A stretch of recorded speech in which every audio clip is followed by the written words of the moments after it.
Good day mates. Nah, ketemu lagi dengan saya Ika Febrilia. Di kesempatan video kali ini saya akan membahas tentang komponen place di marketing mix series dan yang menjadi objek kita adalah toko buku Gunung Agung. Nah, para soulmate pasti sudah pernah melihat dan mendengar pemberitaan yang ada ya, baik di sosial media, kemudian di televisi mengenai toko buku Gunung Agung ini yang nantinya gitu ya akan tutup secara permanen setelah kurang lebih 70 tahun beroperasi. Wah, kok bisa ya? Nah, sebelum kita bahas kenapa bisa tutup permanen, kita akan bahas dulu tentang sejarah dari toko buku Gunung Agung ini.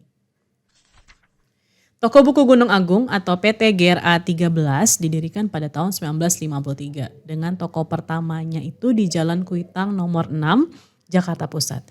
Pemilik pertama toko ini adalah Chio Witai alias Haji Masagung yang lahir pada 8 September 1927. Toko pertama yang didirikannya ini pada dasarnya merupakan pengembangan bisnis dari usaha berjualan buku bekas, koran, dan majalah yang sudah ia jalani di Kuitang sejak tahun 1940-an bersama dua rekannya dalam kongsi dagang Tai San Kongsi. Nah, pada 8 September 1953, Chio Witai membangun firma Gunung Agung yang ditandai oleh pameran 10.000 buku. 1 tahun kemudian, Chio Witai kembali memprakarsai pameran buku yang lebih megah bernama Pekan Buku Indonesia pada tahun 1954. Nah, melalui Pekan Buku tersebut, perubahan signifikan pun terjadi nih para soulmate. Karena Chio Witai atau Haji Masagung bertemu dengan dua proklamator Indonesia, yaitu Bung Karno dan Bung Hatta. Nah, sejak pertemuan itu, toko buku Gunung Agung kerap mendapat undangan pameran dan melengkapi kebutuhan akan berbagai buku-buku sejarah dan autobiografi tokoh-tokoh yang ada di Indonesia. Toko buku ini juga dianggap telah berkontribusi besar bagi dunia literatur di Indonesia sejak era pasca kemerdekaan. Oke soulmate, nah tapi nampaknya era kejayaan dari toko buku Gunung Agung harus berakhir nih. Nah apa saja ya kira-kira yang menjadi penyebabnya? Ada 3 hal nih soulmate yang menjadi penyebabnya. Yang pertama tentu saja pandemi COVID-19 yang tidak memungkinkan orang-orang untuk bisa berkunjung langsung secara fisik gitu ya ke outlet atau ke toko tertentu. Kemudian yang kedua berkurangnya jumlah pembaca buku fisik yang pada saat ini kita tahu bersama ya mulai beralih ke yang namanya buku digital atau e-book. Kemudian yang ketiga terkait dengan perubahan perilaku dari konsumen itu sendiri yang saat ini lebih senang berbelanja buku fisik dan buku digital secara online gitu ya. Dan toko buku Gunung Agung ini dianggap gagal dalam beradaptasi dengan perubahan-perubahan tersebut. Kita bahas satu persatu. Yang pertama yang berkaitan dengan pandemi COVID-19. Seperti yang kita tahu pandemi ini efeknya itu nggak cuma ke toko buku ya, tapi ke semua sektor itu bisa menimbulkan dampak yang luar biasa. Tapi kalau misalnya kita bandingkan dengan toko retail sejenis seperti Gramedia misalnya, kenapa ya toko retail ini masih tetap bertahan sampai sekarang gitu ya? Dan kalau kita lihat, kalau kita berkunjung ke Gramedia, ternyata mereka itu tidak hanya menjual buku, tapi juga menjual alat tulis dan produk retail lainnya, seperti tas sekolah, anak, sampai dengan sepeda.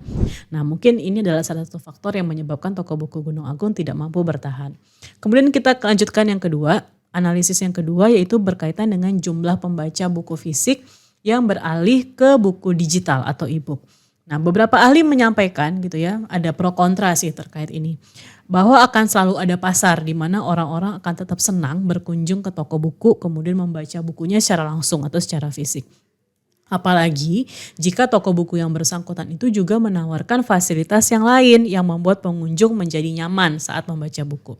Seperti misalnya disediakannya coffee shop, kemudian restoran, workspace, event space, sampai dengan lifestyle center lainnya. Jadi si konsumen yang datang ke toko buku tidak hanya sekedar membaca buku saja, tapi juga bisa mendapatkan value maupun experience yang lainnya. Kemudian yang ketiga berkaitan dengan perubahan perilaku konsumen. Nah ini juga menjadi sesuatu yang sangat menarik. Ini sepertinya juga merupakan efek dari pandemi COVID-19 ya. Sehingga orang-orang tuh lebih senang pada akhirnya berbelanja secara online dibandingkan secara offline. Nah, strategi apa itu?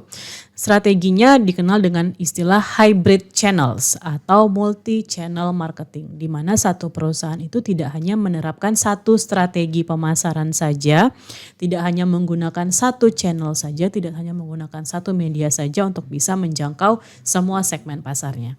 Sebagai contoh, produk skincare Skintific gitu ya, dipasarkannya itu tidak hanya melalui satu channel saja, tapi melalui berbagai platform media sosial dan e-commerce. Mulai dari official websitenya, kemudian Watson, Sociola, Blibli, Lazada, Tokopedia, TikTok Shop hingga Shopee itu menjual produknya Skintific. Kemudian kita lihat contoh lainnya dari sektor jasa nih, Soulmate. Misalnya PT Bank Mandiri Persero Tbk yang menyediakan berbagai channel untuk memasarkan produknya. Mereka punya branch gitu ya, kantor cabang itu sudah pasti. Kemudian mereka punya yang namanya automatic teller machine atau anjungan tunai mandiri yang langsung dapat dikunjungi oleh nasabah yang membutuhkan fasilitas perbankan.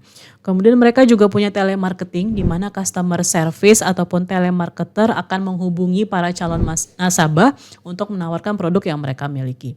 Mereka juga punya sales force yang standby gitu ya di booth maupun di berbagai public space seperti pusat perbelanjaan, kemudian juga punya personal selling gitu ya dan berbagai fasilitas lainnya sehingga bisa lebih menjangkau pasar dan segmen pasar mereka. Nah, mungkin inovasi inilah yang sepertinya tidak dimiliki oleh toko buku Gunung Agung. Di saat semua toko atau semua penyedia jasa atau semua provider memanfaatkan berbagai channel, memanfaatkan berbagai e-commerce dan teknik pemasaran, tapi toko buku ini masih tetap saja menjual produknya secara konvensional yang kemudian akhirnya membuat dia tergerus gitu ya oleh semua perkembangan yang ada. Banyak sekali contoh yang sebenarnya kita bisa ambil yang menunjukkan transformasi merek gitu ya, yang awalnya hanya memasarkan produknya atau menjual produknya secara offline, tapi kemudian beralih menjual produknya secara online. Dan ini dilakukan untuk bisa memperluas pasar dan tentunya mengurangi resiko kerugian yang mungkin harus dihadapi oleh toko retail tersebut. Oke, sekian dulu Soulmate bahasan kita mengenai toko buku Gunung Agung. Ternyata ada banyak faktor ya yang menyebabkan akhirnya toko buku ini harus tutup permanen setelah tadi saya sampaikan kurang lebih 70 tahun beroperasi. Kita akan ketemu lagi di video-video marketing berikutnya. Sampai jumpa Soulmate. Good day mates.